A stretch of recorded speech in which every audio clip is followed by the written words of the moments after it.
Hey everybody, what's going on? Hope all is well with everyone. So today I just wanted to talk a little bit about a recent poll that I just saw, which kind of gave a list of the top 10 happiest countries in the world. And surprise, surprise, but Canada, nor the United States, cracked the top 10.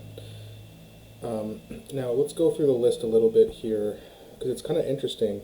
Um, the number one happiest country in the world is actually Finland, followed by Denmark, then followed by Iceland. Israel comes in at number four. The Netherlands comes in at five. Sweden is number six. Norway is number seven. Switzerland is number eight. Luxembourg is number nine. And New Zealand is number 10. Now, it's kind of heartbreaking news because, when you look at all the resources and all the technology and everything that we have to better our lives in Canada and America, the fact that neither country is not in the top 10. Not only that, both countries should be number one and two. These two countries, Canada and America, should be the best two countries in the world to live, and that's what a lot of people at least used to brag about, and it was probably true. Not anymore. So, of course, we all have our reasons as to why this is. Here's my take on it. I think that there's a lot of mental health issues in these countries, Canada and the United States. I think it doesn't help the happiness of people when you're shoving Prozac down 13-year-olds' throats. I don't think it's good when you live in a totalitarian government like we do here in Canada under Justin Trudeau. These things, and especially when you go to doctors and they tell you, oh, you have depression. Well, I guess that you just have a disease and there's nothing you can do. Here's some pills to cope.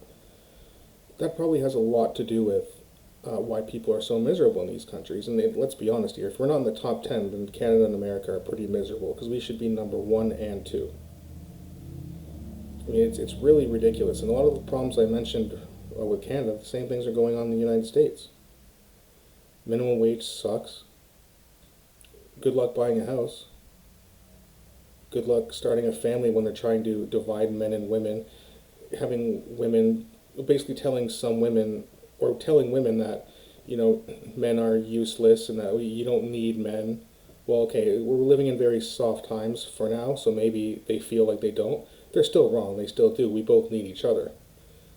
Okay, men are yins, and women are yangs. You have to have the yin and the yang. You can't just have two yins or two yangs. And I don't mean that like as in they can't be in relationships with saying. I'm not talking about that. I'm just saying as a society, men and women do belong. We both belong here in society, and we both should be contributing. We both should be worrying about how each other are doing and trying to fix both male and female issues. And we're not. We're divided in politics, we're divided by race, we're divided by gender, we're divided by sexual orientation. We're all just being distracted by the media machine which keeps pumping out propaganda. And people will wonder why. Well, why are we so miserable? That's why we're miserable. We have no hope. The future looks very, very dull for a lot of people. And a lot of people are just going, oh, well, what's on the news? Oh, well, what's on TV? It's like, no, we have to really focus because this being as divided as we are is not good. And we really need to fix the happiness level of these countries because we should be the best two countries in the world. And there's really no argument to that. Yeah, Finland's a nice place, but they shouldn't be happier than we are. What we should be doing is looking at why they're so happy in Finland, in Switzerland, and all these Sweden, and all these places, and then using some of those policies over here. Because, if we don't, and the misery just continues to go, we're just going to keep falling down the list. I don't know exactly where Canada and America are on the list, but if we're not in the top two, it doesn't matter.